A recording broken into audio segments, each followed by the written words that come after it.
লিল্লাহি তাকবীর, আল্লাহু আকবার। আল্লামা সাইদি সাহেবের সুযোগ্য সন্তানের আগমন। কোরআনে কারিম শুনতে আসে যারা, তাদের 6টা প্রায় হক আছে। কয়টা? 1 নম্বরে তার উপরে ঈমান আনা লাগবে। আমরা ঈমান এনেছি তো। আল্লাযীনা ইউমিনুনা বিমা উনজিলা ইলাইকা ওয়া মা উনজিলা মিন ক্বাবলিকা ওয়া বিল আখিরাতি হুম ইউকিনুন। আল্লাহ তাআলা বলেন, হে নবী, আপনার উপরে আমি যা দিয়েছি, আপনার পূর্বে যা দিয়েছিলাম, প্রত্যেকটার উপরে বিশ্বাস রাখা লাগবে। বিশেষ করে কিয়ামতে জবাব দেওয়া লাগবে, আখিরাতে পূর্ণ ইয়াকিন তাদের থাকা লাগবে। ঈমানের প্রতি, কোরআনের প্রতি বিশ্বাস রাখা, ঈমান রাখা, এটা কোরআনের হক। এটা কোরআনের কি বলেন? আল্লাযীনা আমানু ওয়া আমিলুস সালিহাতি ওয়া আমানু বিমা নুজিলা আলা মুহাম্মাদ ওয়া হুয়াল হাক্কু মির রাব্বিহিম। সূরা মুহাম্মাদের 2 নম্বর আয়াতে আল্লাহ এটা জানিয়েছেন যে মুহাম্মাদের উপরে যেটা নাজিল হয়েছে এটার উপরে বিশ্বাস করো, ঈমান আনো। 2 নম্বরে এটাকে আপনাকে পড়তে হবে। সূরা কিয়ামতের ভেতরে আল্লাহ বারবার পড়ার জন্য জানিয়েছেন।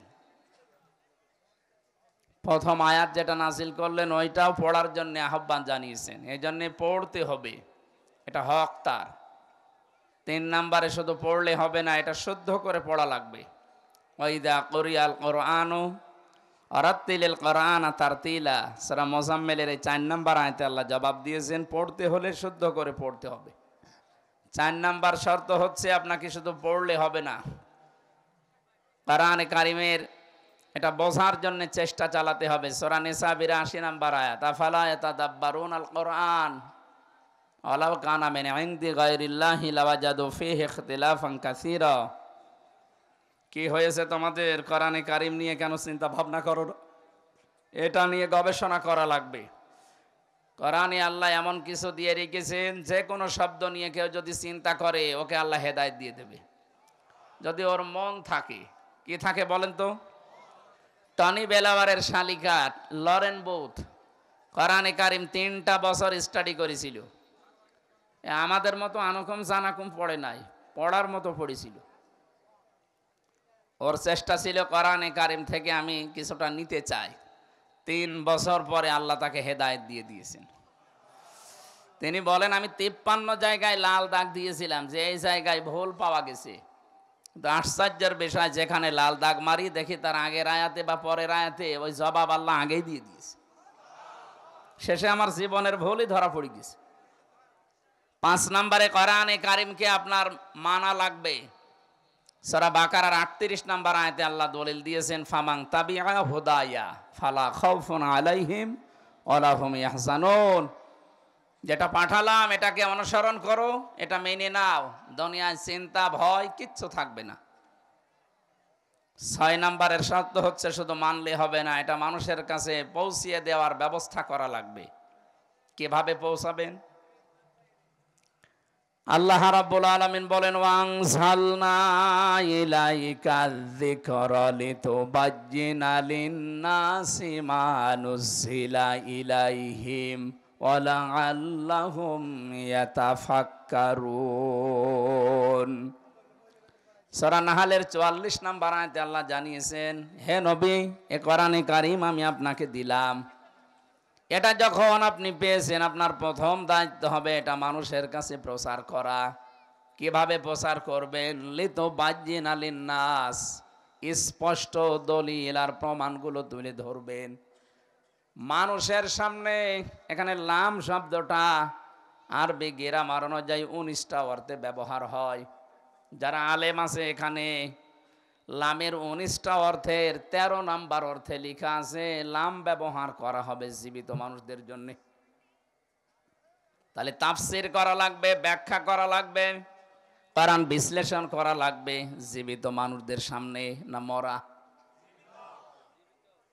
কিন্তু দুঃখজনক হলেও সত্য, এই 15.5 বছরে অবস্থা পুরা পাল্টিয়ে গিয়েছিল। কোরআন পড়তে দিত, কোরআন শোনাতে দিত, কিন্তু মরে গেলি, আপনার বাবা মরে গেছে, আপনি পড়েন, অসুবিধা নেই।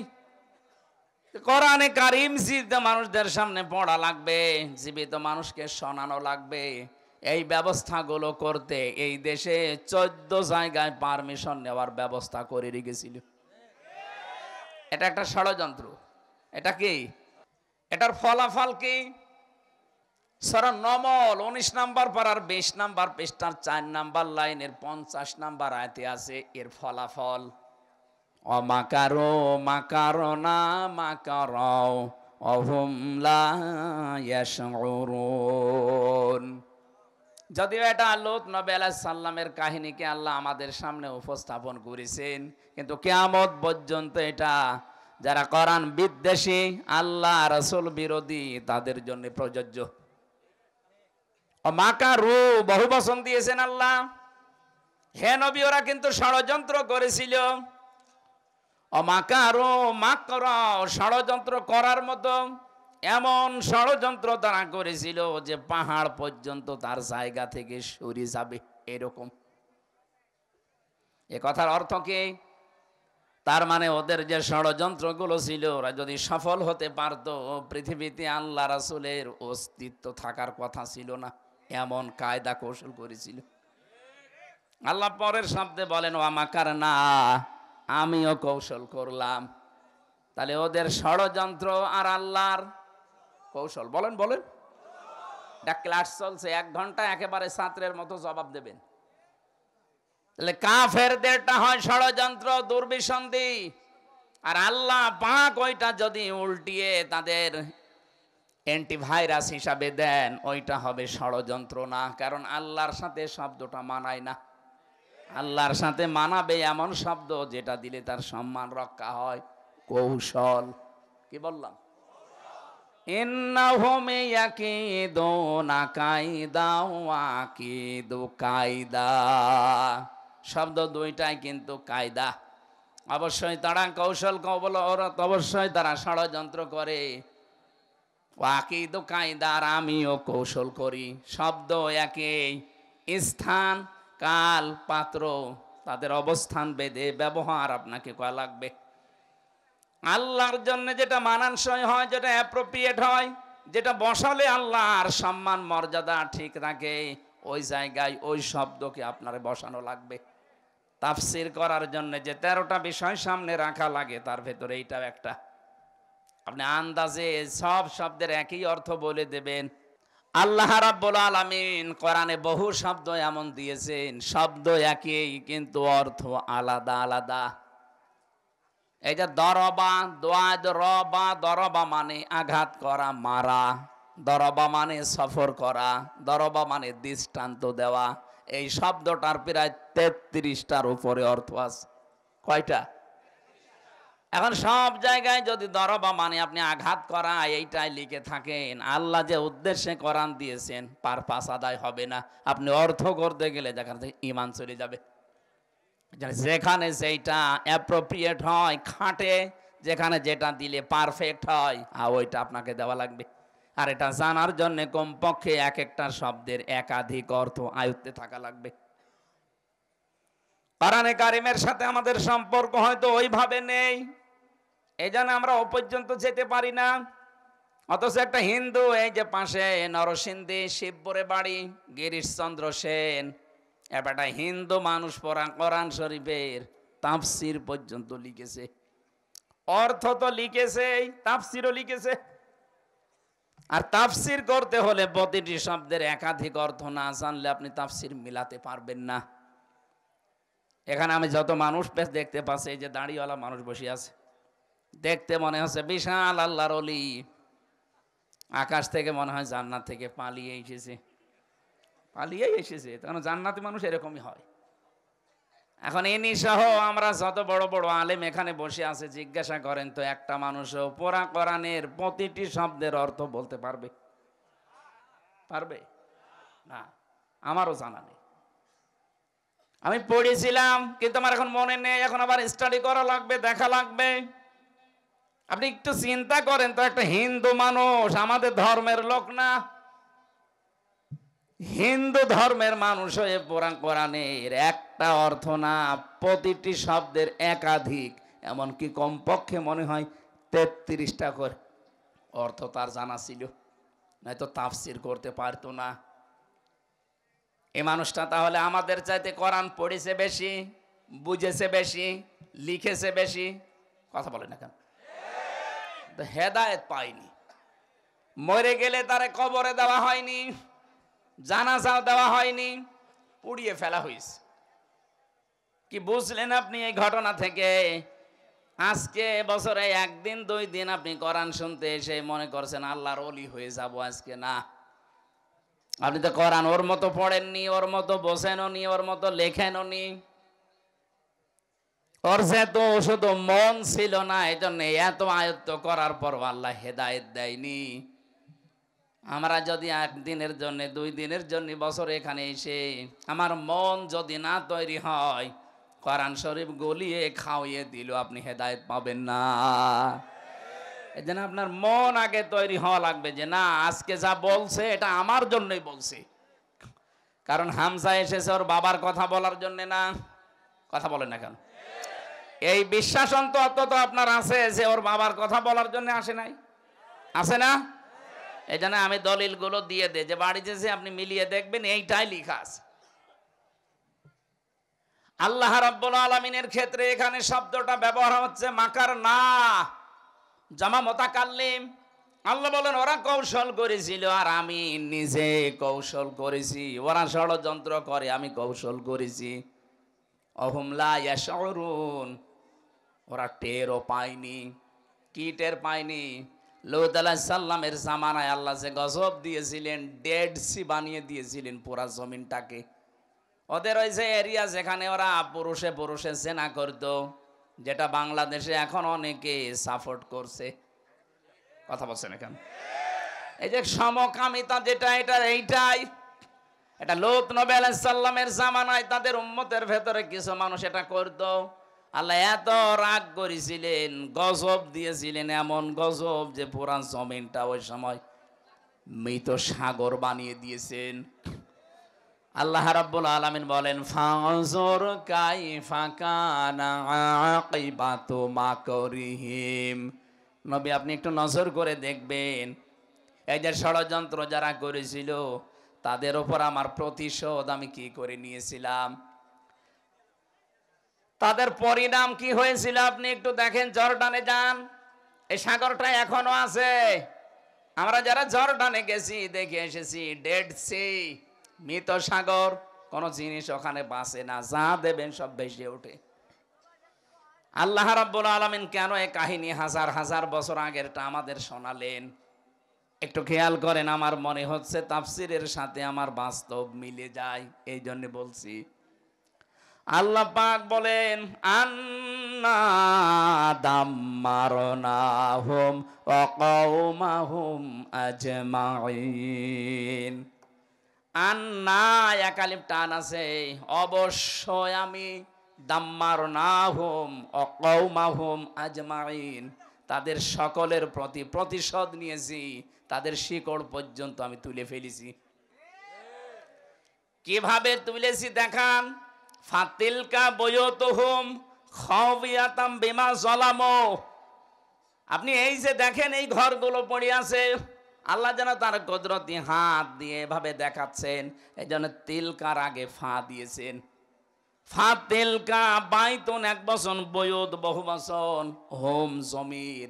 আল্লাহ বলেন তাদের যত ঘর ছিল আপনি তাকান, এই ঘরগুলো সেই ঘর যেগুলো পড়ে আছে খাওয়িয়াতান, জনশূন্য হয়ে, উজাড় গৃহ হয়ে গেছে, বিরামহীন, মানব শূন্য। বিমা যালামু, কারণ এই ঘরে বসে বসে তারা দুর্বিসন্ধি করত, জুলুম করত, টর্চার সেল বানিয়েছিল ঘরগুলোকে, আয়না ঘর বানিয়েছিল ঘরগুলোকে। এই সমস্ত অফিস, এই সমস্ত ঘরগুলো মানবতার বিরুদ্ধে অবস্থান নেওয়ার জন্য গোপন ষড়যন্ত্রের ঘর ছিল। আপনি একটু তাকান ওই ঘরের দিকে, দেখেন খাওয়িয়াতান, জনশূন্য করে দিয়েছি। এটা হাজার হাজার বছর আগের কথা, অথচ 1500 বছর আগে আল্লাহ আয়াতটা নাজিল করে নবীজিকে শোনালেন। আর আমার মনে হচ্ছে 2024-এর 5 আগস্টের বিকাল বেলা আল্লাহ আয়াতটা নাজিল করেছে। আপনি একটু তাকান, যারা ষড়যন্ত্র করেছিল কোরআনে কারিমের বিরুদ্ধে বলেন, মানবতার বিরুদ্ধে বলেন, আল্লাহর আইনগুলো উল্টিয়ে পাল্টিয়ে মানুষের সামনে তারা উপস্থাপন করার চেষ্টা চালাচ্ছিল। এমনি এদেশে আল্লাহর কোরআনের নিয়ম নীতি চলে না। যে কয়টা ছিল ওই কয়টাও হাত দিয়েছিল তারা বিভিন্ন কায়দায়। পারিবারিক মুসলিম যে আইন আছে এইটার উপরও হাত দেওয়ার চেষ্টা চালিয়েছে। এক ছেলে যা পাবে দুই মেয়ে তাই পাবে, এইটা একটু ছিল হালকা, এইটাও পাল্টিয়ে ফেলার চেষ্টা করিস। বাকি যতগুলো আছে আমি সবগুলো বললাম না, প্রায় সবই তারা পাল্টিয়েছে। কোরআনে নিয়ম দিয়েছিল ওয়াসারিকু ওয়াসারিকাতু ফাকতাউ আইদিয়াহুমা জাযাআম বিমা কাসাবা নাকালাম মিনাল্লাহ। চোর পুরুষ হোক আর নারী হোক, সাক্ষ্য প্রমাণে যদি প্রমাণ হয়ে যায় যে হ্যাঁ এ চুরি করেছে, অভাবে না স্বভাবে, আল্লাহর কোরআন বলছে তার দুনিয়ার শাস্তি দিলাম, তার হাত কেটে দাও। এই যে দরবেশ বাবা ৩৬,০০০ টাকা যে চুরি করলো, এটা কি অভাবে না স্বভাবে? কোরআনের এই আইন সূরা মায়েদার ৩৮ নাম্বার আয়াত, এটা যদি বাংলাদেশের সংসদে কায়েম থাকতো, ওর হাত থাকতো এতদিন? বলেন না কেন? এইটাও তারা পাল্টিয়ে ফেলেছে, কারণ তারা চায় কোরআনের আইন যদি এ দেশে আসে তা আমার হাত থাকবে না। কথা বলেন না কেন? এদেশে যারা কোরআন বিরোধী, কোরআনের আইনের বিরুদ্ধে, আপনি একেবারে ১০০% বিশ্বাস করে নেবেন ওর ভেতর সমস্যা আছে। হয়তো ওর চরিত্রের সমস্যা, এই কথা বলছেন না কেন? হয়তো এমন ভাবে চুরি করেছে যে ওর হাত থাকবে না, এই জন্যই আইনটাও চাই না। আপনি যদি চোর না হন আপনার অসুবিধা কি? আপনার তার হাত কাটবে না। কথা বলেন না কেন? তা আপনি অবশ্যই চুরি করেছেন বা চুরি করবেন, এই জন্য কোরআনের আইনের পক্ষে আপনি নেই। আজ বাংলাদেশে যারা কোরআনের আইন প্রতিষ্ঠা হোক চাই না, একেবারে দিবালোকের মতো সত্য কথা, ওর চরিত্র ভালো না। সরঞ্জিত সেন গুপ্ত মিয়া বলেছিল যে কোরআনের এই আয়াতটা ওয়াসারিকু ওয়াসারিকাতু, যে হাত কেটে দেওয়া, এটা বর্বর আইন। কারণ ওর যে কালো বিড়াল ধরা পড়েছিল, যদি প্রমাণ করতে পারতাম ওর হাত কিন্তু কেটে ফেলা হতো। কথা বলেন না কেন? এই আইনটা পাল্টিয়ে তারা বাংলাদেশের সংবিধানে এমন আইন বানিয়েছে, চোর যদি চুরি করে হাতে নাতেও ধরা পড়ে, ওর হাত কাটা যাবে না, সর্বোচ্চ ৩ থেকে ৩ বছর জেল দিয়ে দেবেন। আরে ভাই, চোর যদি ৩ মাস জেল হয়, আমি বহু চোরকে জেলখানার ভেতরে 3 বছর দেখেছি। চুরি করে ধরা পড়ে জেলে যায়, ওখানে যে পরিবেশ পায়, কাজ নেই কাম নেই, 24 ঘন্টা এক জায়গায় বসে শুধু টাস খেলে। ওর সাথে যে খেলতেছে ও তো চোর না, ও ডাকাত। 3টা মাস এক জায়গায় থাকলে ওর চরিত্র আর চোর থাকে না, তখন ডাকাতের মতো হয়ে যায়। বলে ভাই ঠিক আছে, দোয়া করেন, বাইরে যে আর চুরি করব না, এবার ডাকাতি করব। ডাকাত যদি ধরা পড়ে যায় ভেতরে, ভেতরে এমন মানুষ আমি দেখেছি, মুকিম কাশি 160 বছর জেল। হ্যাঁ, সুইডেন আসলাম ভাই, 27 বছর জেল খেটে বের হয়েছে কিছুদিন আগে। ডেঞ্জার রাসু ভাই, এই আপনাদের টাঙ্গাইলের একজন আছে ভয়ঙ্কর তাজ, 17 বছর আছে, এখনো মনে হয় বের হয়নি, নাগরপুরে বাড়ি। আমার উপর তলায় ছিল, 17 বছর জেল খাটতেছে। নাম দেখেছেন? ভয়ঙ্কর তাজ, ডেঞ্জার রাসু, সুইডেন আসলাম। নাম শুনে বোঝা যাচ্ছে যে কিরকম হবে। এই চুরি করে যখন ডাকাতি করে আবার ধরা পড়ে, ওদের সাথে দেখা হয়, একসাথে যখন থাকে, ওরা বলে কি, ডাকাতি করতে যে ধরা পড়ে গেলে ফেলে দিতে পারলে না, কত কিছু দুনিয়ায় ফেলে দিয়েছি, ওখানে থাকলে আপনি শেষ পর্যন্ত 1-1.5 বছর 2 বছর 5 বছর পরে বের হবেন মার্ডার করার শিক্ষা নিয়ে। ওখানে লেখা আছে গেটের সামনে, এটা জেলখানা নয় শুধু, এটা হচ্ছে সংশোধনাগার। সংশোধন হয় যদি কোরআনের নিয়ম নীতি মেনে ওখানে রাখতো, সংশোধন হয়ে যেত। জেলার আর সুপার আইন যারা করে, ওখানে বিচার বৈঠক আছে, কেস টেবিল বলে, ওখানে যদি আদেশ দিত যে এর ভেতরে যারা আছেন কোরআনের যেই কয়টা আয়াত মুখস্থ করতে পারবেন ওই রকম এখানে আপনাকে উপকার করা হবে।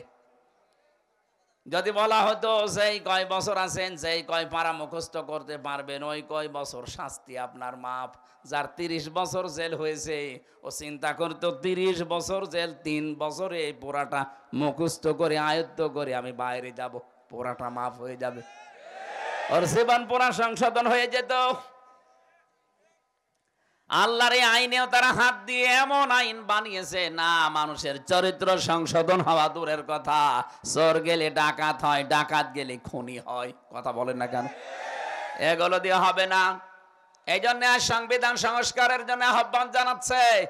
আমরা চাই এ মানুষের তৈরি করা সংবিধানে দেশে দরকার নেই। আল্লাহ যে সংবিধান পাঠিয়েছে, ওয়াংজালনা ইলাইকাল কিতাবা হুকমান আরাবিয়্যা, হে নবী আমি আপনার প্রতি যে কিতাব নাজিল করেছি এটা কিন্তু সংবিধান। এটা কি? সূরা রদের ভেতরে আছে, এটা আমি বানালাম। বলুন। আর সংবিধান সংস্কারের জন্য মানুষকে আহ্বান জানাচ্ছে প্রধান উপদেষ্টা। আমরা চাচ্ছি দেশের আলেমদেরকে নিয়ে যান।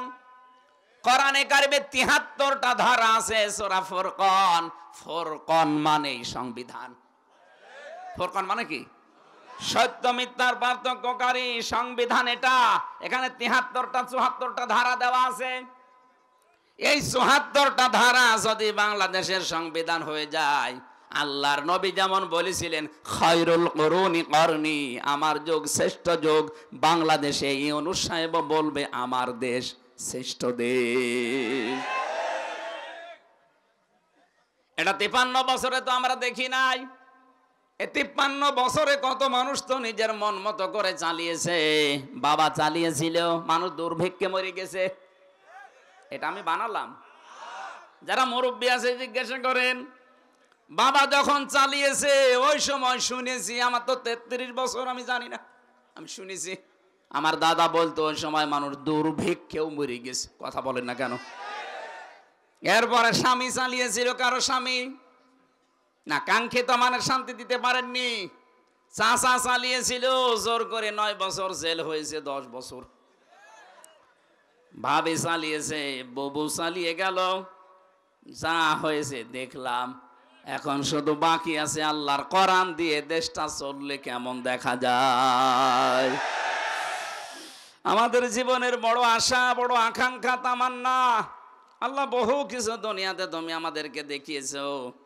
তোমার কালাম দিলে 56,000 বর্গ মাইল চললে কেমন দেখা যায়, এটা একটু দেখার তৌফিক দিও। এটা আমরা চাই না। কারা চান দেখি? লিল্লাহে তাকবীর।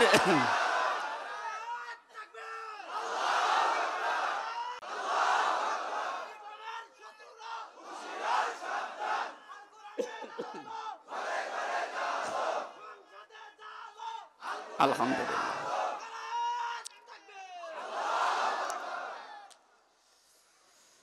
আল্লাহ রাব্বুল আলামিন লূত আলাইহিস সালামের জামানার কথা নবীজিকে মনে হচ্ছে আঙ্গুল দিয়ে দেখিয়ে দিচ্ছে। আপনি দেখেন, যারা আল্লাহর কোরআনের, যারা আল্লাহর আইনগুলো পাল্টিয়ে ফেলেছিল। আল্লাহর আইন ছিল নারী আর পুরুষে বিয়ে হবে, আর ওরা পুরা পাল্টিয়ে পুরুষে বিয়ে করেছে। কথা বলেন না কেন? আজ বাংলাদেশে আল্লাহর কোরআনের আইন আছে 500। কয়শো? একটা আইন এ দেশে চলে না। যে কয়টা হালকা পাতলা চলতো সেগুলো পাল্টিয়ে ফেলার চেষ্টা অনেকে করছিল। আল্লাহ পাক আমার মনে হয় লূত আলাইহিস সালামের জামানার মতো নিয়ম নীতি দেখিয়েছেন। আমি আয়াতটা পড়ার পরে 2024-এর 5 আগস্ট মিলিয়েছি। ফাতিলকা বুয়ুতুহুম খাবিয়াতাম বিমা যালামু ইন্না ফি যালিকা লায়াতাল লিকাউমিন ইয়ালামুন। হে নবী, এই যে সেই ঘরগুলো আপনি একটু দেখেন না কেন জনমানব শূন্য হয়ে আছে, জনশূন্য হয়ে গেছে। এটা জুলুমের কারণে। এই আয়াতটা কত বাস্তব। আপনি কুষ্টিয়ার হানিফ সাহেবের বাড়ির দিকে তাকান। 2024 সালের 5 আগস্টের বিকাল 5টা বাজতে বাজতে ইট পর্যন্ত জনগণ খুলে নিয়ে চলে গেছে, অথচ ওখানে বসে আলেমদের বিরুদ্ধে ষড়যন্ত্র করতো। কথা বলেন না কেন? তার সার্সেল বানিয়েছিল, ওর বিরুদ্ধে কথা বললে তারে ধরে নিয়ে রাতের বেলা পিটাতো মাটির নিচে। আমি নিজে ওই ঘর তার পরের দিন 6 তারিখে দেখতে গিয়েছিলাম, যে দেখি আমার মনে হচ্ছে একদিনে আল্লাহ লোত নবীর জামানার মতো বানিয়ে ফেলেছে। খাওয়াবিয়াতান শব্দটা ওখানে দেখেছি। ওখানে কিছু কিছু মানুষ যারা দেখতে যায় বলছে, হুজুর এই ঘরটাকে আমাদের মনে হয় এখন জাতীয় টয়লেট বানালে ভালো হয়। কেন বলছে? কেন? আল্লাহ যে বলেছিল খাওয়াবিয়াতাম বিমা জলামো, তাদের জুলুমের কারণে আমি আল্লাহ জনশূন্য করে দেব। পায়খানায় মানুষ থাকে গিয়ে, বলুন? এই জন্য মানুষের মুখ দিয়ে এখন এটা বের হচ্ছে। শুধু এইটাই না, সারা বাংলাদেশের 630টা থানা আছে। এই 630টা থানায় যারাই জালেম ছিল তাদের বাড়ি ঘর আমার মনে হয় আল্লাহ পাক তার বান্দা বান্দিদের হাতে সব উজাড় করে দিয়েছেন। এখান থেকে যদি আগামী যারা চেয়ারে বসবে এরা যদি শিক্ষা না নেয়, 5 বছরের ব্যবধানে তাদেরও বাড়ি উজাড় গৃহ হবে। আমি এইটা বলার জন্য এই পর্যন্ত আসলাম। এরপরও যদি কেউ না বসেন, এইদিকে আসেন, কানে মুখে বলছে। আশা করছি আপনি বুঝেছেন। এটা দিয়ে শিক্ষা দিলাম, আগামীতে কেউ যেন স্বৈরাচার না হয়, আগামীতে কেউ যেন ফ্যাসিস্ট না হয়, আগামীতে কেউ যেন এরকম জনগণের উপরে জুলুম অত্যাচার নির্যাতন না করে, কেউ যেন এই পৃথিবীতে আর আয়না ঘর না বানায়। কথা বলুন। আপনি শুধু নাম শুনছেন, আমি 10টা দিন ছিলাম। কি অবস্থা, মানুষ কত কষ্টে ওখানে আছে। এত বড় বড় নখ হয়ে গেছে মানুষের, চুল দাড়ি গোপ মনে হচ্ছে জঙ্গল থেকে বেরিয়ে আসতেছে। জঙ্গলি মানুষেরা এত বড় বড় দাড়ি গোপ চুল হয় না, এত বড় নখ হয় না। কেউ আছে 8 বছর 10 বছর 14 বছরের মানুষও আছে। আমরা যেখানে ছিলাম ওই জায়গায় আমি পেয়েছি 2 বছর 7 বছর পর্যন্ত পড়ে আছে, কেউ জানে না। ওটা তো তাও একেবারে ঢাকার মেন জায়গায়। আর আর্মিরা যেটা চালাতে হয়েছে, কামরুল কি আহসান না কি নাম জানো, জিয়াউল আহসান, এরা যেটার দায়িত্বে ছিল ওটা তো আরো ভয়ঙ্কর। এত বড় বড় আঙ্গুল দিয়ে কেউ খসিয়ে খসিয়ে দেওয়ালের সাথে লিখেছে যে ভাই যদি বাইরে যেতে পারেন এই নাম্বারে একটু জানাবেন যে আমি বেঁচে আছি।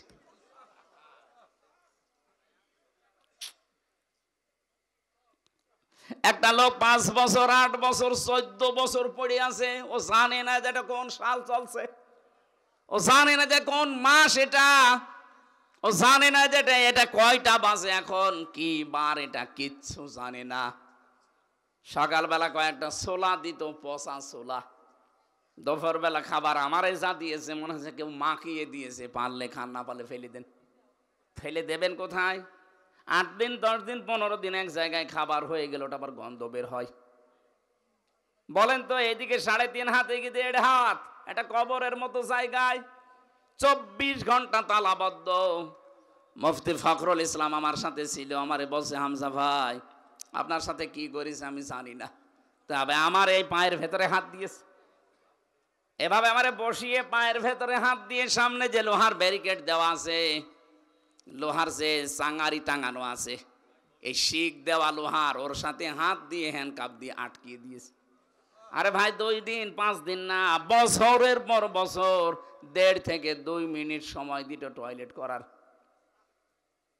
নামাজ আপনি ইশারায় পড়েন, ওযু থাক আর না থাক, 1.5 মিনিটের ভেতরে টয়লেট করবেন কখন, কখন পানি খরচ করবেন, কখন আপনি ওযু করবেন, কিসের গোসল। আমি 10 দিনেই আমার জীবনটা অতিষ্ঠ হয়ে গিয়েছিল। বাকি 3 বছর চাইছিলাম ফাঁসির কন্ডেম ছেলে, তাও তো মানুষ পেয়েছি। আর ওখানে কি অবস্থা, এক একটা ঘর সব আলাদা আলাদা। এত ভয়ঙ্কর জায়গায় যারা দায়িত্ব পালন করত, মাঝে মাঝে ভাবতাম আল্লাহ এরা বাড়ি যে সংসার করে কি করে। এরা তো বাড়ি যায়, বাইরে যায়, যে স্ত্রীর সাথে মিলামেশা করে, এদের তো সন্তানাদি আছে, এরা তো বন্ধু বান্ধবের সাথে মেলামেশা করে, কিভাবে এদের কি বিবেক মরে গেছে। এই দৃশ্যগুলো তো এরা প্রতিদিন দেখে যাচ্ছে। 8 ঘন্টা করে ডিউটি আপনার, আপনি দেখে গেলেন না যে কি করছে একটা মানুষের সাথে। আমার মনে হয় তো ওরা বাইরে এসে মনে হয় লাল পানি খেত অথবা ঘুমের বড়ি খেত, নাই তো ওদের ঘুম আসার কথা না।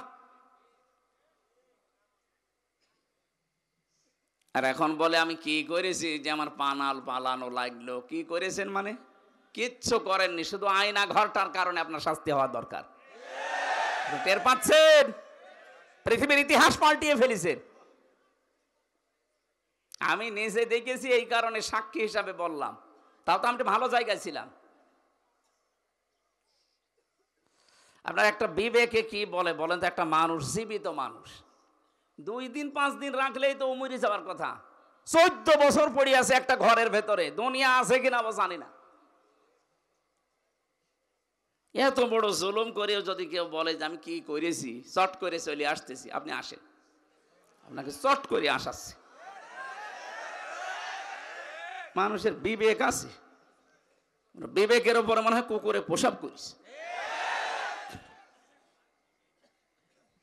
এখানে কোরআনে কারিমের এই শব্দটা 100 ভাগ মিলে গেছে। আজ ধানমন্ডির বাড়িতে গিয়েছিলাম, দেখেন কি অবস্থা, খবিয়াতান, জনশূন্য করে দিয়েছে। 3 মাসেই মনে হচ্ছে ওটার যে অবস্থা, 3 বছর গেলে ওখানে ভূত পেতনিও বাস করবে না। কারণ জুলুম যেখানে সিদ্ধান্ত নেওয়া হয়, জুলুমের দুর্বিসন্ধি করা হয়, ষড়যন্ত্র করা হয়, ওই জায়গাটা আল্লাহর কাছে অভিশপ্ত হয়ে যায়। আপনি আবু জাহেলের বাড়ির দিকে তাকান না, ইন্টারন্যাশনাল পায়খানা বানিয়ে দিয়েছে আল্লাহ, অথচ জায়গাটা অনেক দামি জায়গা, কাবার পাশে। কথা বলেন না কেন? কাবার একেবারেই পাশে, এত দামি জায়গা। আমি 16 সালে যখন হজে গিয়েছি, তাওয়াফ করার পরে উপর দিয়ে ঘুরছিলাম, হঠাৎ দেখে যন্ত্রণা পেটে। এক পুলিশকে বললাম, ভাই এতক্ষণ তো ভালোই লাগছিল, হঠাৎ আমার পেটে সেরকম যন্ত্রণা, এত ব্যথা করছে কেন? পুলিশ আমার দিকে তাকিয়ে ওর ভাষা দিয়ে বলছে, ইয়া হাজি ওল হজ্জা তাই না বিলাদুকা। ও হাজি, দেশ কোথায়? জি তো বেন বাংলাদেশ, বাংলাদেশ থেকে এসেছি। আমারে বলছে, হাজি জানেন না এটা কোন জায়গা? না তো। আবু জাহেলের বাড়ি, আপনি এখনো পায়খানা না করে দাঁড়িয়েছেন, তাড়াতাড়ি যান। কাজ করে দেখলাম, হ্যাঁ আমার পেটের ব্যথা ভালো হয়ে গেছে। আল্লাহ আমাকে জানাতে চাচ্ছে, হামজা এত টাকা খরচ করে আসলে আর ওই শয়তানের বাড়ি পায়খানা না করে চলে যাবা, তাড়াতাড়ি করো। আমার মনে হয় আল্লাহ এরকম একটা ইতিহাসও বাংলাদেশে তৈরি করতে যাচ্ছে। আমাদের যাদের পেটে ব্যথা হবে, এই জালেমদের বাড়ি ঘর যেগুলো উজাড় হয়ে আছে, জনশূন্য হয়ে আছে, এগুলোতেও একদিন না একদিন টয়লেট হয়ে যাবে। মানুষ দেখবেন পেটে ব্যথা হলে যে ওই জায়গায় ওই কাজ করে আসবে। আগামী যারা জালেম হবেন তারা শিক্ষা নেন। কথা বলেন না কেন? এখনো অনেকে থালা হাতে পায়নি, তাই চেষ্টায় আছে যে দাঁড়াও আসে, এই জন্য শিক্ষাটা দিলাম।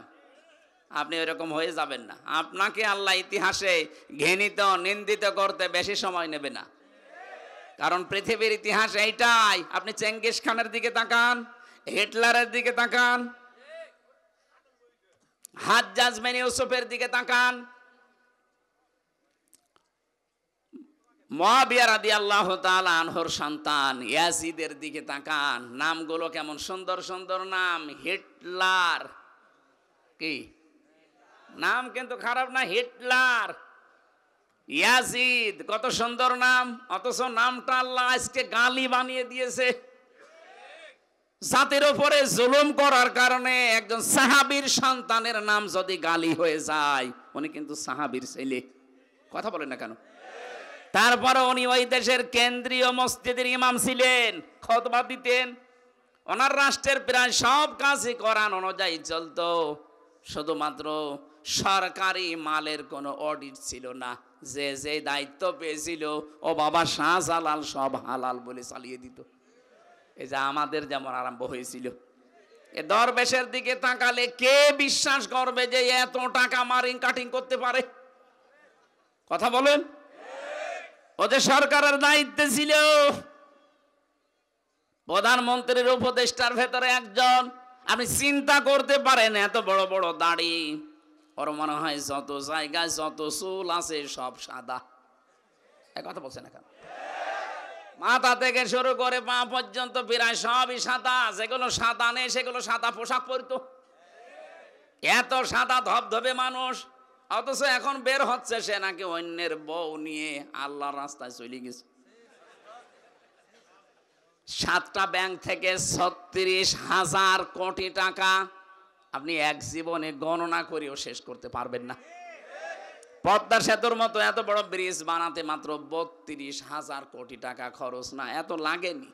যদিও 3 বার পরবর্তীতে ওরা বাজেট বানিয়েছে, প্রথমে 12,000 কোটি টাকা দিয়েছিল, ওইটাই হয়ে যেত।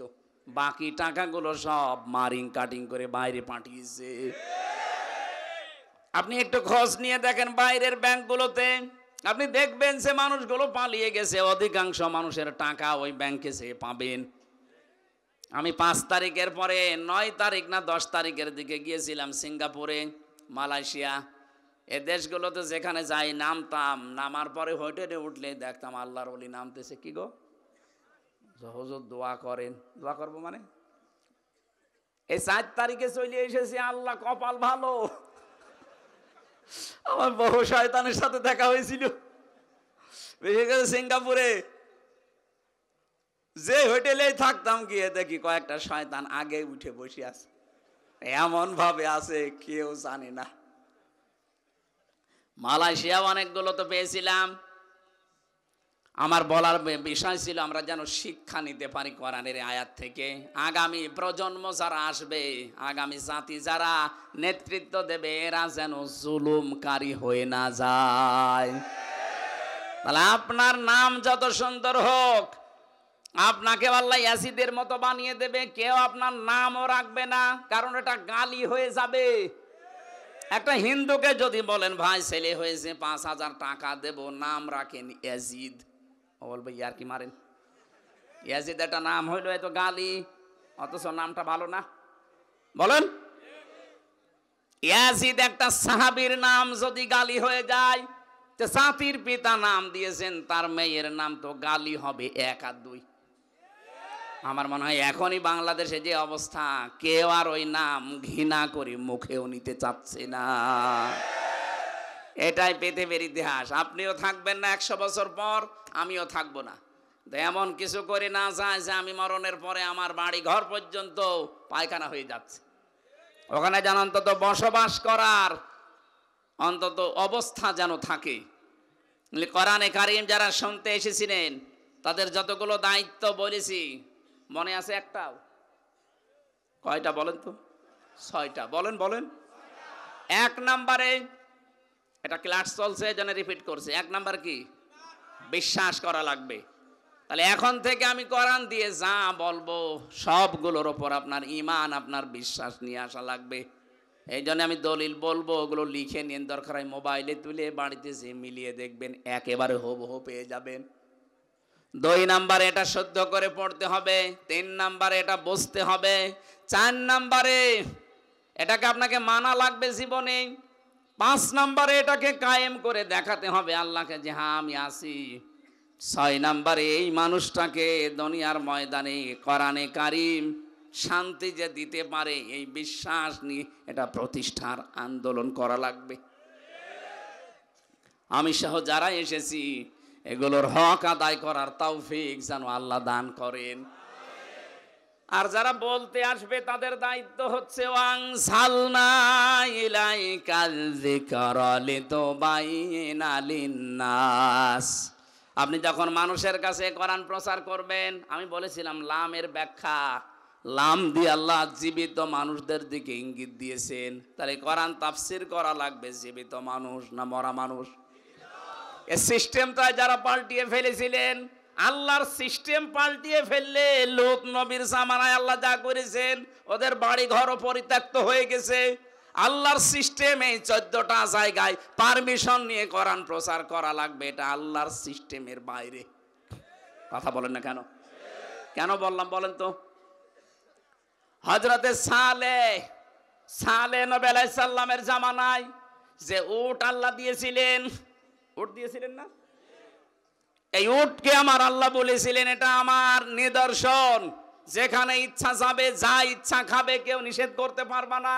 কেউ যদি একে খারাপ উদ্দেশ্য নিয়ে স্পর্শ করো, আযাবুন আলীম, আমার যন্ত্রণাদায়ক শাস্তি তোমাদের উপরে যাবে।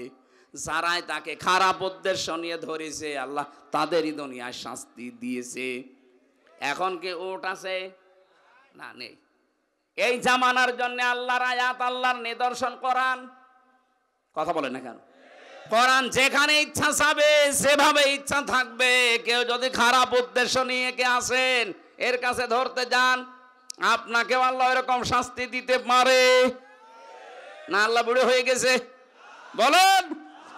এই বিশ্বাস নিয়ে দুনিয়ার জীবন চালাবেন। সুতরাং আগামীতে কিয়ামত পর্যন্ত এদেশে কোরআন প্রচারে যেন আর অনুমতি নেওয়া না লাগে। গোয়েন্দা বিভাগের একজন প্রধান আমাকে জানিয়েছে সেদিন, হুজুর 64 জেলার 630টা থানা আছে, 56,000 গাইলে, যেখানে ইচ্ছা কোরআনের কথা বলবেন। যেই ফোর্সে বলা দরকার আল্লাহ জানিয়েছে ওই ফোর্সে বলবেন, কোনো বাধা নেই। কেউ যদি অনুমতি নেওয়ার কথা বলে আমার একটু জানাবেন, ও ঠ্যাং ভেঙে ফেলবো। আমি বললাম, স্যার আপনি এতদিন ছিলেন কোথায়? বলছে আমি নতুন দায়িত্ব পেয়েছি। আমি মুসলমান হিসাবে যে কর্তব্য পালন করা লাগে আমি তাই করব। আল্লাহ যে ফোর্সে জানিয়েছে আমি ওই ফোর্সকে আমি ব্যারিকেড দেব? মানে আমার যদি ইচ্ছা না হয় আমি চুপ করে থাকবো যে না আমার এটা পছন্দ হচ্ছে, আমি অন্যের বাধা হয়ে দাঁড়াবো কোন কারণে? আল্লাহ বলেন লিতুবাজ্জিনা লিন্নাস, আপনি স্পষ্ট দলিল আর প্রমাণ দিয়ে তাফসীর করবেন জীবিত মানুষদের সামনে, অথচ পুরো সিস্টেমই ওরা পাল্টিয়ে দিয়েছিল। কত জায়গায় অনুমতি লাগতো? 14 জায়গায়। ওরা সরাসরি বলে না যে না মাহফিল করার দরকার নেই, কোরআন প্রচার লাগবে না, এমন সিস্টেম করেছিল। কালকে রাত 1:30টার দিকে এক ওসি আমার সাথে দেখা করেছে সিরাজগঞ্জ গোল চত্বরে। আমি জামালপুর শেষ করে কালকে দিনের বেলায় মনে হয় কোথায় গিয়েছিলাম, না বগুড়া শেষ করে আসছিলাম জামালপুরে সিরাজগঞ্জ গোল চত্বরে। উনি ওই সময় 23 সালের দিকে, 23 সালের শেষে 24 সালের প্রথমে উনি দায়িত্বে ছিল বগুড়ার গাবতলী থানায়। আমার 2 কিলোমিটার দৌড়িয়েছিল মাঠের ভেতরে, মা কেটে রাত 10:30 11টার দিকে। এখন যেহেতু ওনার নামে বিভাগীয় মামলা হয়েছে, এখন পোস্টিং দিয়েছে সেই কক্সবাজারের বান্দরবন এলাকায়, যা ওখান থেকে কালকে চলে এসেছে। বলছে হুজুর আপনি এক মাহফিলে আমার জন্য বদদুয়া দিয়েছেন, আমি এসেছি মাফ চাওয়ার জন্য। এখন মাফ চাও। আর ওই সময় বলেছিল আমি যতদিন ওসি আছি হামজার বাপ হয়ে থানায় ঢুকতে পারবে না। কালকে দেখলাম বিড়াল হয়ে গেছে। হ্যাঁ, ওই সময় ছিল বাঘ। 14টা জায়গায় আপনি নিয়ম করেছিলেন, আর যারা ছিল দায়িত্বে, ও কি মানুষ যে ওর কাছে অনুমতি নেওয়া লাগবে? মানুষ হলে না তার কাছে যে বলা যায়, ওগুলো তো সব ছিল জানোয়ার। এই কথা বলেন না কেন? জানোয়ার বললেও তারা বলবে না, এই কথা বলবেন না, আপনার দরকার আরো নিচের কিছু বলেন। এত খারাপ ছিলেন আপনি, আর এখন মাপ চান। সেদিন গাড়িটা ধরে 1 লক্ষ টাকা নিয়েছে, অথচ গাড়ির কাগজপত্র সব ঠিক আছে। বলছে টাকা দিয়ে যান, গাড়ি নিয়ে যান। মনে হচ্ছে কি একটা ব্যবসা, টাকা আমার কাছে পায়, টাকাগুলো নিতেছে। আমার সাথে মাওলানা আব্দুল বারি ছিল, তার কাছ থেকে শুনলাম 1,13,000 টাকা নিয়েছে। এখন উনি কালকে দেখা হয়ে বলছে টাকা ফেরত দেন, মাফ চেয়ে নেন। আমি তো আমি মাফ করে দিয়েছি, কিন্তু টাকাটা তো দেবেন। টাকা দিয়ে আপনি মাফ চেয়ে নেন। এখানে সূক্ষ্ম একটা কথা বলছি, বাংলাদেশে বহু মানুষ এই 15.5 বছরে যারা জুলুম, অত্যাচার, নির্যাতন, আয়নাঘর, গুম, খুন, মানুষের কাছে চাঁদাবাজি, মিথ্যা মামলা দিয়ে হয়রানি করে তার জীবনটা নষ্ট করা, এরকম অপরাধ যারা করেছেন, অনেকে মনে করছে আস্তাগফিরুল্লাহ পড়লেই মাফ হয়ে যাবে। না, আপনি অপরাধ করেছেন, যার কাছে স্বীকার করবেন তার কাছে। আর স্বীকার করার নিয়ম হচ্ছে তার কাছে যাওয়ার পরে যদি বলেন ভাই 15.5 বছর আপনাকে ব্যবসা করতে দেয়নি, আমি চাঁদাবাজি করেছিলাম আপনার কাছে, আমি প্রভাব খাটিয়েছিলাম, মিথ্যা মামলা দিয়েছিলাম, মিথ্যা সাক্ষী দিয়েছিলাম, এরকম বহু কিছু আমার দ্বারা হয়েছে, আপনি আমারে মাফ করে দিন। উনি যদি বলে মাফ করতে পারি, এই 15.5 বছরে আমার যে ক্ষতি হয়েছে ওই ক্ষতিপূরণ দিন। আপনাকে ওই ক্ষতিপূরণ দেওয়া লাগবে। আমারটা যেমন 3 বছরে প্রায় 30 লাখের উপরে টাকা আমার বাবার কাছ থেকে নিয়েছেন। আমার কাছে যদি মাপ পেতে চায়, আমার মামলার আয়ু থেকে শুরু করে যারা একেবারে টপ টু বটন জড়িত, প্রত্যেককে আমি বলবো 3 বছর ফাঁসির কন্ডেম সেলে থাকবেন আর 30 লাখ করে টাকা আমার বাবাকে দেবেন, ক্ষতিপূরণ দেবেন। এরপরে বলবেন যে হুজুর মাফ করে দিন। কালকে যেমন ওসি বলছিল মাফ করে দিন, মাফ করে দিয়েছি, কিন্তু টাকা দেন। এক কথা বলছে না কেন? এই তাওবা যদি বাংলাদেশে চালু হয়ে যায়, আমরা বহু মুসলিম মানুষ অন্তত একটু মাজা খাড়া করে দাঁড়াতে পারবো। আর সামনে যারা চেয়ারে বসবে ওরা বলবে না দরকার নেই, ওই একতলা আছে একতলায় থাকা, দোতলা করতে যেয়ে তো আরেকজন একটা মারিং কাটিং করা লাগবে। এক কথা বলেন না কেন? তখন এই ভয়তে বন্ধ হয়ে যাবে। আমরা চাই আন্তর্জাতিক অপরাধ ট্রাইব্যুনাল যেটা গঠন হয়েছে, খুব তাড়াতাড়ি অপরাধীদের যারে তালিকা হয়েছে, মামলা হচ্ছে, এদের তাড়াতাড়ি করে বিচার করে দুনিয়াতে রায় দেন, আগামী প্রজন্ম দেখে শিক্ষা নেবে। আর যদি ফাঁক ফকড় দিয়ে মাপ পেয়ে যায়, আগামী যারা আসবে চেয়ারে ওরা ডবল জালেম হবে। আমরা আমাদের ভবিষ্যৎ প্রজন্মকে শান্ত, নির্মল, স্বচ্ছ, নিরাপত্তা, এরকম একটা শান্তি, স্বস্তি, নিরাপত্তার পরিবেশ উপহার দেওয়ার জন্য এই বিচার তাড়াতাড়ি দেখতে চাই। আপনি যদি বানানো বিচার করে বানানো ট্রাইব্যুনাল বানিয়ে যদি ভালো ভালো মানুষকে হত্যা করতে পারেন, আপনি যে হত্যা করছেন এর একেবারে সরাসরি প্রমাণ এখন হাজার মানুষের কাছে আছে।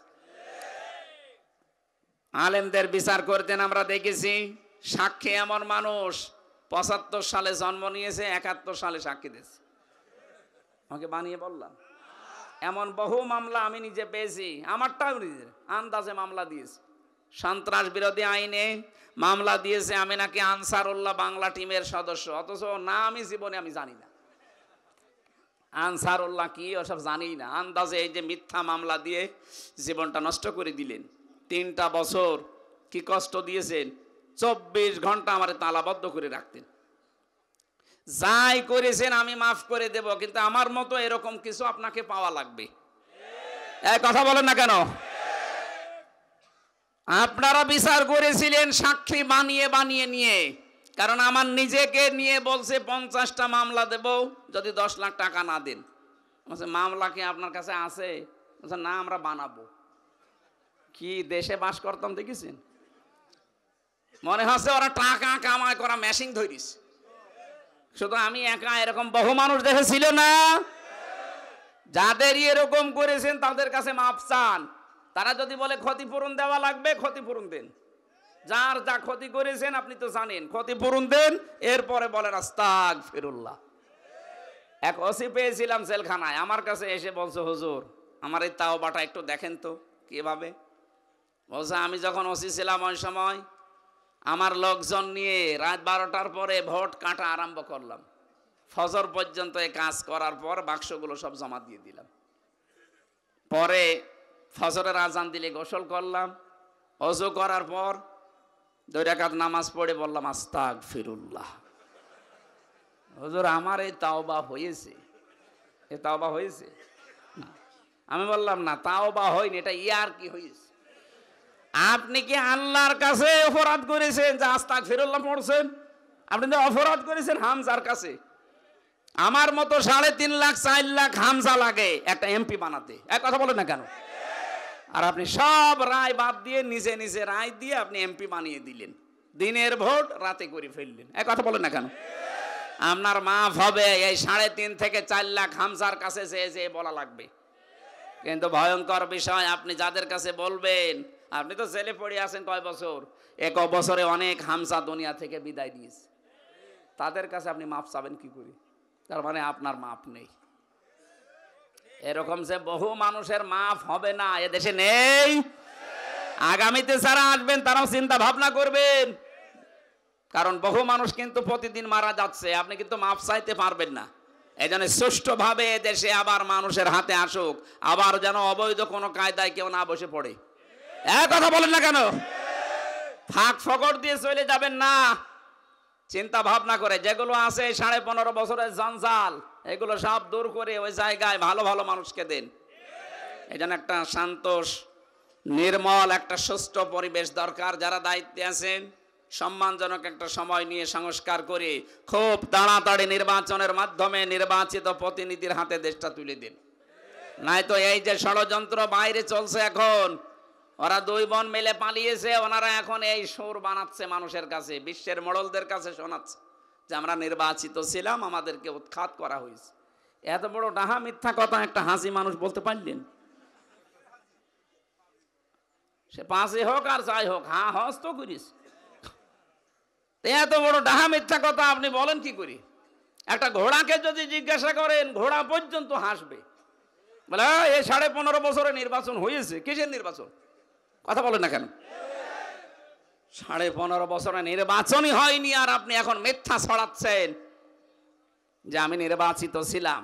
আশা করছি আগামীতে একটা হাসি মানুষ হয়ে এত বড় মিথ্যা কথা আর বলবেন না। আর এই ষড়যন্ত্র থেকে বাঁচতে হলে ডক্টর মোহাম্মদ ইউনূস আপনি খুব তাড়াতাড়ি সম্মানজনক সময় নিয়ে যত জায়গা আছে তাড়াতাড়ি পাল্টান। 1628টা চেয়ার ছিল এই দেশে, প্রত্যেকটা ছিল জালেম, প্রত্যেকটা পাল্টান। এক কথা বলেন না কেন? প্রত্যেকটা চেয়ার পাল্টিয়ে নতুন মানুষ এখানে বৈষম্যের শিকার হয়ে যারা ছিল তাদেরকে নিয়ে আসেন। এই যে নাটোরের এসপি সাহেবকে দিয়েছে, 15.5 বছরে লোকটা বৈষম্যের শিকার হয়েছিল, আজকে দায়িত্ব পেয়েছে।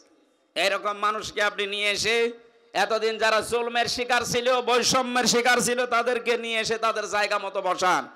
দেখবেন এই জায়গাগুলো যদি 1628টা চেয়ার হযরত ওমরের মতো মন মানসিকতা সম্পন্ন মানুষ বসতে পারে, এই দেশ একটা মিনি জান্নাত হয়ে যাবে। কথা বলেন না কেন? আমরা এইটাই তো চাচ্ছি, নাকি নাকি যারা আছে এরা এখন তড়িঘড়ি করে নির্বাচন দিয়ে দিক, আবার দিনের ভোট রাতে হয়ে যাক? না, কখনো এটা হতে দেওয়া যাবে না। আল্লাহ আমাদেরকে বুঝ দান করুন। সুতরাং আমরা জীবিত মানুষদের সামনে এখন কোরআন প্রচার করতে চাই, যেন কোনো বাধা আর কিয়ামতের আগে দেশে না আসে। আমার তো দায়িত্ব এখন স্পষ্টভাবে বলা, আর আপনার দায়িত্ব কি? বলা আল্লাহুম ইয়াতাফাক্কারুন। এই কথাগুলো শোনার পরে বাড়ি যেয়ে চিন্তা ভাবনা করবেন।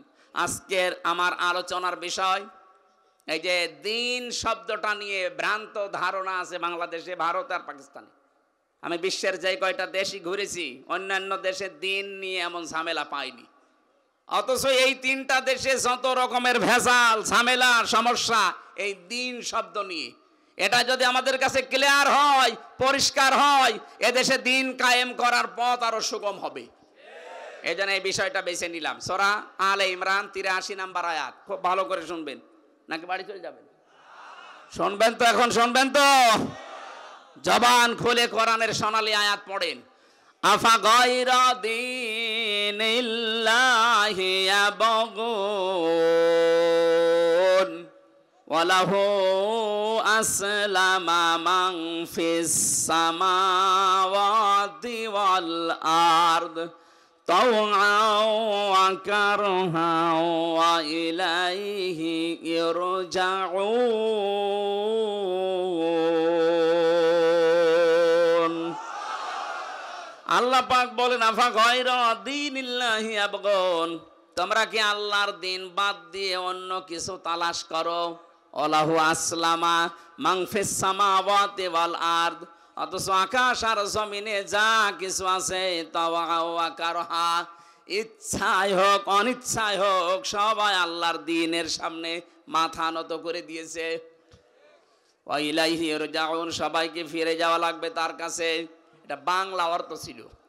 এবার আমি তাফসীর থেকে যেগুলো নোট করেছি আপনাদের জ্ঞাতাব্দে জানাচ্ছি।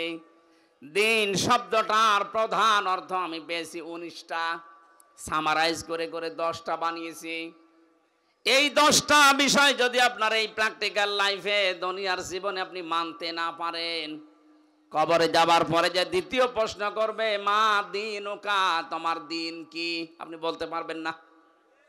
সুতরাং আমাদের সবার যেহেতু ওই কবরে যাওয়াই লাগবে, ওখানে যাওয়ার আগে যেন এই যে প্রশ্নের জবাবটা আমরা দুনিয়ায় জোগাড় করে নিতে পারি। কথা বলেন না কেন?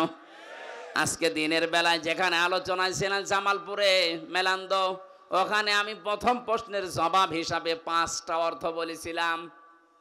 আল্লাহর ফেরেশতারা যখনই আপনাকে বলবে আমার রব্বুকা, যদি বলেন আমার রব আল্লাহ, 5টা জিনিস সঙ্গে সঙ্গে জিজ্ঞাসা করবে।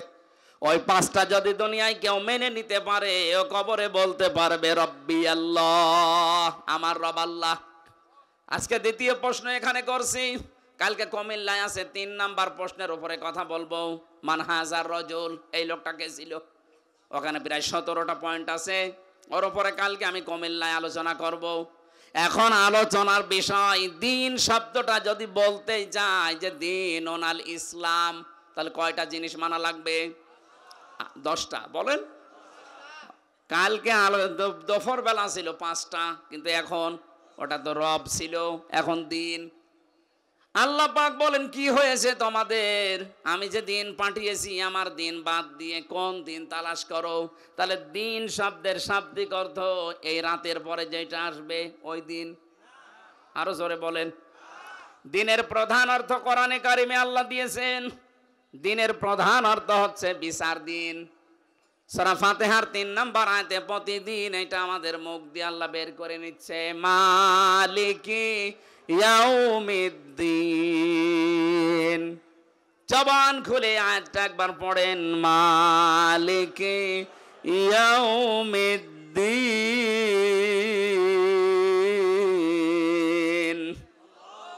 কিয়ামতে বিচার দিনের মালিক একচ্ছত্র কার?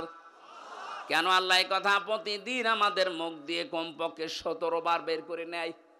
আপনি যদি কোনো নামাজ না পড়েন, শুধু ফরজ নামাজ পড়েন, তাও এটা 17 বার পড়া লাগে। কয়বার?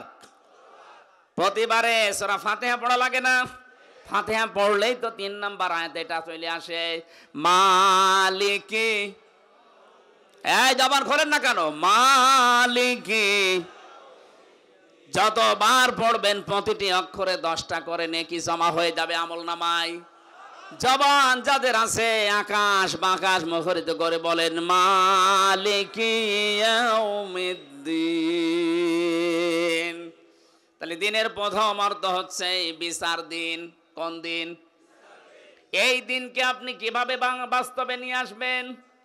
কোরআনে কারীম বিশ্ব নবীকে আল্লাহ আদেশ দিচ্ছেন প্রশ্নবোধক চিহ্ন দিয়ে, আরাআইতাল্লাযী ইউকাযযিবু বিদ্দিন। হে নবী, আপনি কি ওই মানুষগুলোকে দেখেছেন যারা কিয়ামতের দিন বিশ্বাস করে না? বিচার ব্যবস্থা যে একটা দিন আছে, 50 আলফা সানা মিম্মা তাউদ্দুন, যেটার বিশাল লম্বা 50,000 বছরের মতো লম্বা হবে এই দিনটা। আপনি কি ওই মানুষগুলোকে দেখেছেন যারা এই দিন বিশ্বাস করে না? নবীজি বলেন, কই, আমার তো সামনে পড়ে না। যাদেরই দেখি মনে হয় যে বিশাল, এত দিন মানা লোক। আল্লাহ পাক বলেন না, কয়েকটা গুণ আপনি দেখবেন, যদি দেখেন এগুলো তাদের চরিত্রের সাথে মিলে যাচ্ছে, তখন আপনাকে আমি বলে দিলাম ওই মানুষগুলো দিন বিশ্বাস করে না, কিয়ামত বিশেষ করে। ফাযালিকাল্লাযী ইয়াদউল ইয়াতীম। আল্লাহ পাক বলেন প্রথম দিনের বিশ্বাসী না, কিয়ামত বিশ্বাস করে না। মুখে বললেও ওদের অন্তরে বিশ্বাসটা নেই। তারা কারা? যারা এতিমের গলায় ধাক্কা দেয়, মিসকিনকে যারা খাবার দিতে চায় না। বলেন তো, এই যে 2টা গুণ বললাম বাংলাদেশে বহু মানুষের ভেতরে আছে, অথচ তারা মুখে কিন্তু বলে যে কিয়ামত বিশ্বাস করি। আপনি কিন্তু কবরের ভেতরে বলতে পারবেন না দিন ওনাল ইসলাম, আমার দিন ইসলাম বলতে পারবেন না, কারণ প্রথম নম্বর অর্থে আপনি ধরা খেয়ে যাচ্ছেন। কথা বলেন না কেন? আমি আশা করছি সহজ আপনি বুঝে ফেলেছেন। যাদের জীবনে এরকম আসবে চরিত্র যে এতিমের গলায় যারা ধাক্কা দেয়, এতিমকে খাবার দেয় না, মিসকিনকে খাবার তো দেয় না, খাবার দেওয়ার জন্য উৎসাহ যোগায় না। ওরা নামাজ পড়তে পারে, রোজা রাখতে পারে, বিশাল পর্দা করতে পারে, কিন্তু কিয়ামত বিশ্বাস করে না। কিয়ামত যদি কেউ বিশ্বাস না করে, ও কবরে যে 2 নম্বরে প্রশ্নের জবাবে দিন ওনাল ইসলাম বলতে পারবে? পারবে না। আমরা যেন ধরা না খাই, যেন আমাদের চরিত্র আজকেই পাল্টাবো। বিশেষ করে ইয়তিম যারা, এই মানুষগুলো যে কত অসহায় দুনিয়াতে, এদের মনের ভেতরে একটা চাপা দুঃখ আছে। নবীজি বলেন তামাম দুনিয়ায় যত এতিম, সব এতিমের সর্দার আল্লাহ আমাকে বানিয়ে দিয়েছিলেন। এতিম সে কি, বাবা মা না থাকলে কি হয় এটা তো আমি জানি। আমার জীবনে এরকম গেছে, মানুষ ওপরের গাছে ওঠার পরে এর নিচে যখন ডাল ভেঙে পড়ে গেছে, যেই ডালটাই ধরে ওইটাই ভাঙে, যেইটা ধরে ওইটাই ভাঙে। আমি জন্মের আগ থেকে শুরু করে যেই ডাল ধরেছি, একটা ডাল কেউ শক্ত পাইনি, প্রতিটা ভেঙে ভেঙে আমি নিচে পড়ে গেছি। জন্মের আগে আমার বাবাকে আমি হারিয়ে ফেলেছি, জন্মের পরে আমার মাকে কিছুদিনের ভেতরে হারালাম, আমার দায়িত্বে ছিল আমার দাদা, তাকেও হারিয়ে ফেলেছি 8 বছরে। এরপর একটা চাচা পেয়েছিলাম, তাকেও আমি হারিয়ে ফেললাম। যতগুলো ডাল আমি ধরলাম, একটা ডালও আমি ঠিক মতো ধরতে পারিনি, ধরলেই ভেঙে যায়। এতিম যারা আছেন দুনিয়াতে, আপনি শুকরিয়া আদায় করবেন কিয়ামতের দিন। বিশ্বনবী নিজে বলবেন আমি এতিম ছিলাম, আসো আমার কাছে। এই জন্য এতিম যারা আছেন, এই মানুষগুলো কারা এতিম আছেন হাত তোলেন তো। এই আপনি বুড়ো মানুষ, কিসের এতিম? না, এতিমই তো বোঝে না। ও পেকে একেবারে ঝুনু হয়ে গেছে, আরো বলছে আমি এতিম। আরে ভাই, আপনি যদি এতিম হন, তো বাংলাদেশে এতিম নেই কোনটা? এই যে কিছু কিছু মানুষ দেখতাম যারা দুজন বোন পালিয়ে গেছে, ওরা কথা বলার আগে বলতো আমাদের কেউ নেই, কেউ নেই, আমরা এতিম না। এটা মিথ্যা কথা। এতিম তো হবে শিশু বয়সে, যাদের বাবা মা হারিয়ে যায়, যাদের বাবা মা মারা যায় ছোট বয়সে। ছোট বলতে এখানে 1 থেকে সর্বোচ্চ 15 বছর হতে পারে। এই 15 বছরের আগে যাদের বাবা মা মারা গেছে, এদেরকে আপনি এতিম হিসাবে গণ্য করতে পারেন। আপনার বয়স এখন 70 বছর, আপনি কিসের এতিম? আপনি এতিম, আপনি বুড়ো এতিম না। এটা শুধু না, আসল এতিম হচ্ছে তারা, এই পৃথিবীর ময়দানে সব চাইতে বড় এতিম তারা, যারা মানুষের আন্ডারে কাজ করে। এই বাংলাদেশে যত মানুষ আমরা কাজ করে খাই, আমাদের উপরে যারা দায়িত্বে আছে তাদের কাছে আমরা এতিম। এইটাই আসল এতিম। এদের খাবার দাবার যেটা, এদের বেতন বোনাস ভাতা যেটা, এটা যেন বন্ধ না হয়। আজ কত মানুষ এই যে গাজীপুরে আসলে যে ফ্যাক্টরিগুলো আছে, গার্মেন্টসগুলো আছে, উপরে যারা দায়িত্বে আছেন প্রত্যেকের কাছে নিচে যারা কাজ করছে লেবার, তারা কি? আরো জোরে বলেন। এই মানুষগুলো সব তো আপনার কাছে এতিম। সেই রংপুরের কুড়িগ্রাম, লালমনিরহাট, ওই সেই রমারি রাজীবপুরে এলাকা থেকে মেয়েরা অসহায় ওই সমস্ত জায়গায় আসে। ওরা এই দুর্বলতার সুযোগ নিয়ে অনেক অফিসার পর্যন্ত তাদের চরিত্র হরণ করে। না না, আপনি এতিমের সাথে এটা করলেন। ও তো এতিম হয়ে এসেছে, ওর মা বাবা নেই, অসহায়, আর আপনি সুযোগের সন্ধান করে আপনি তার জীবনটা তছনছ করে দিলেন। শয়তান আপনাকে যে খেল দেখিয়েছিল, এটা ঘোর কেটে গেলে তখন টের পাবেন যে কি করেছিলাম।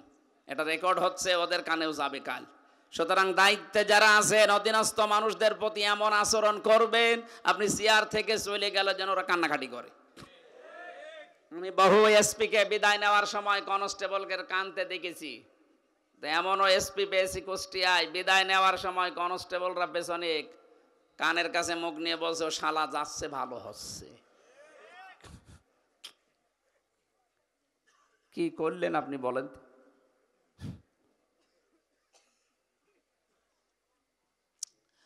আমার ভাইরা, কিয়ামতের দিনের প্রথম অর্থ আল্লাহ কেন দিয়েছেন? কারণ কিয়ামতের এই দিনটা নিয়ে বাংলাদেশে অনেকেই ব্যবসা করে খাচ্ছে। কত মানুষকে ধোঁকা দিয়ে বোকা বানিয়ে বলছে তোর কোনো চিন্তা নেই, কিয়ামতে এই বাবা আছে, অথচ কিয়ামতে একচ্ছত্র মালিকানা কার? ওই বাবার কি হবে বাবা জানে। এজন্য কারো উপরে ভরসা করবেন না। আল্লাহ পাক বলেন, ওয়ালা ইয়াসালু হামিমুন হামিমা ইউবাসসারুনাহুম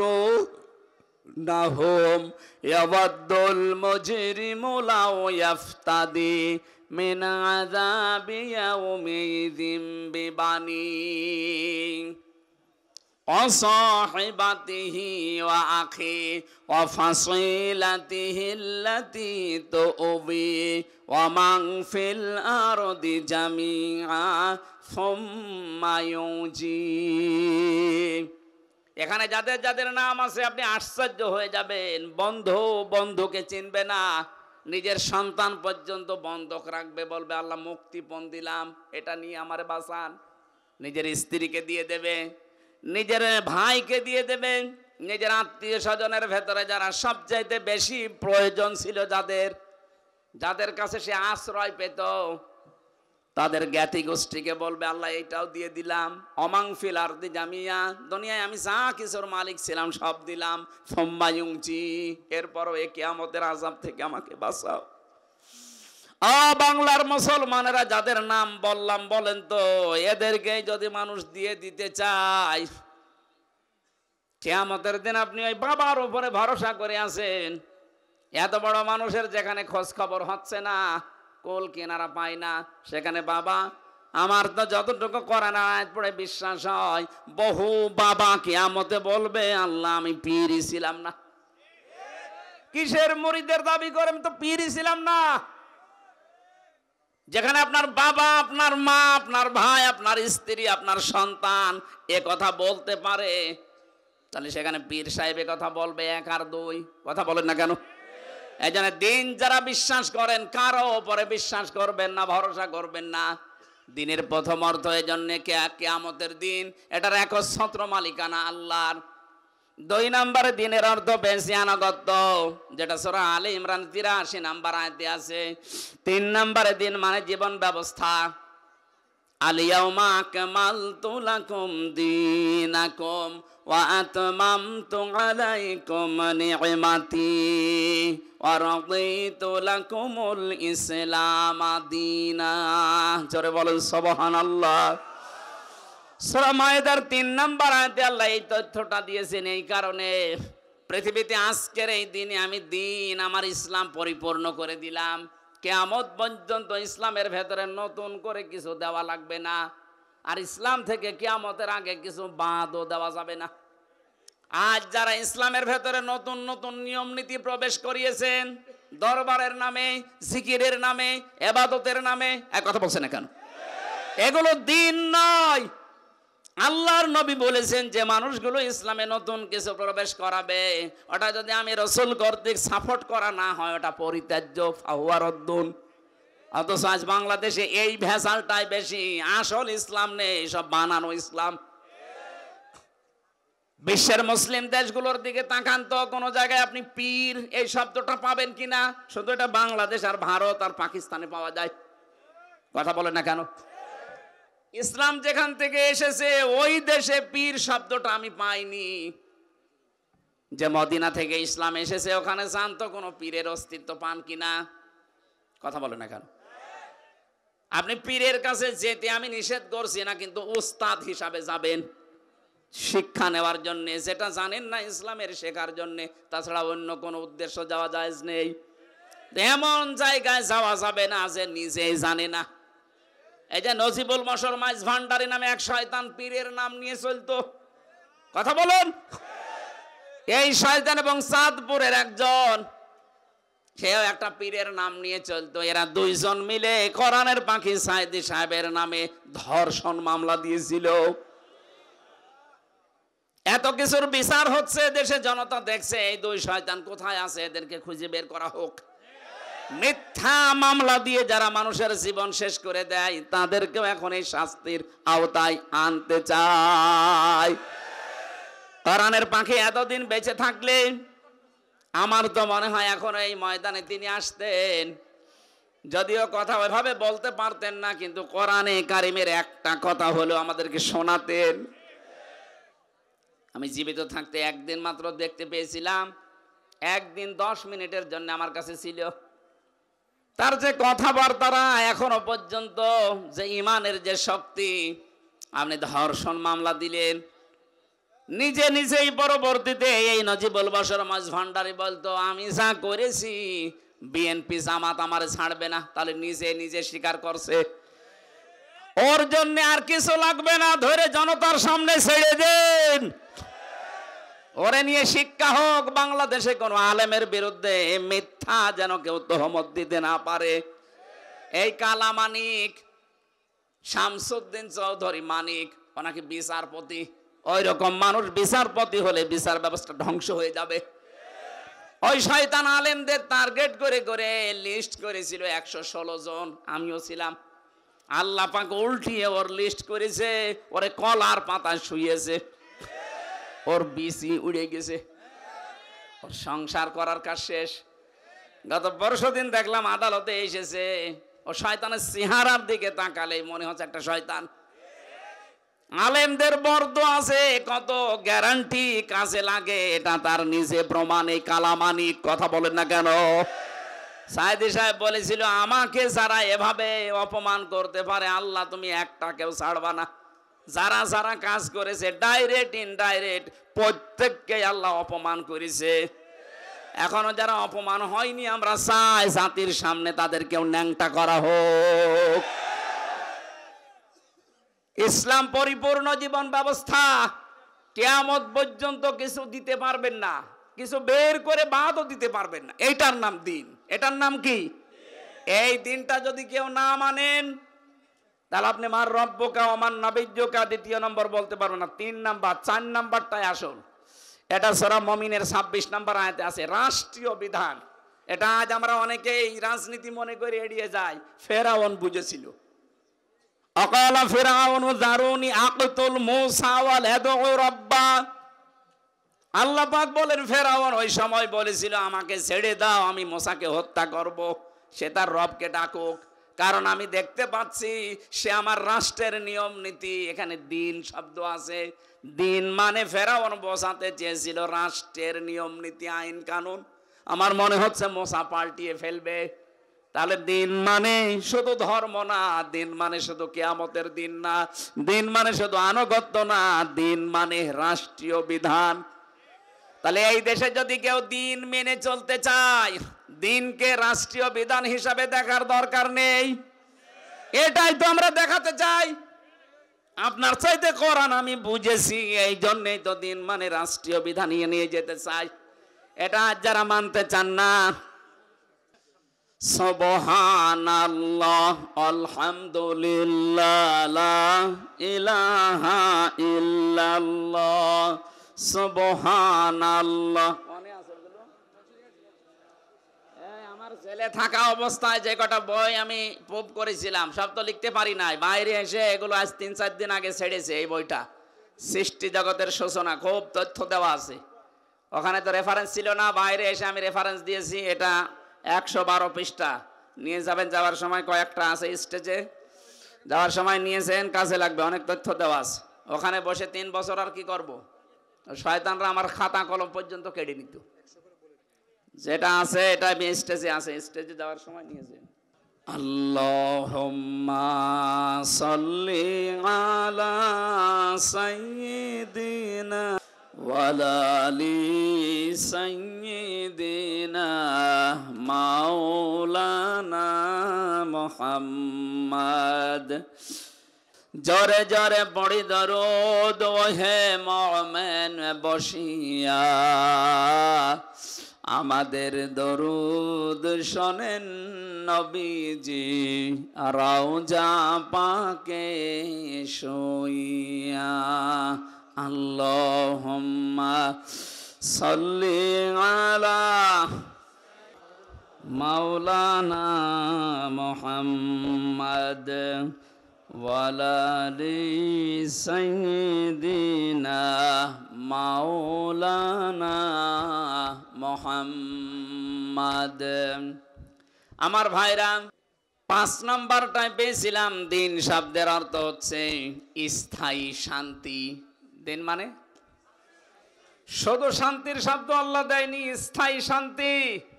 কোরআনে কারিমে সূরা শূরার 13 নম্বর আয়াতে আল্লাহ এই তথ্যটা দিয়েছেন, শারআ লাকুম মিনাদ-দীনি মা ওয়াসসা বিহি নূহা ওয়াল্লাযী আওহাইনা ইলাইকা ওয়া মা ওয়াসাইনা বিহি ইব্রাহিমা ওয়া মূসা ওয়া ঈসা আন আকিমুদ্দীন ওয়ালা তাতাফাররাকু ফীহি। এই আয়াতের ভেতরে যতগুলো তথ্য আছে সব চাইতে গুরুত্বপূর্ণ এই শেষের শব্দটা, একটু ভালো করে শোনেন।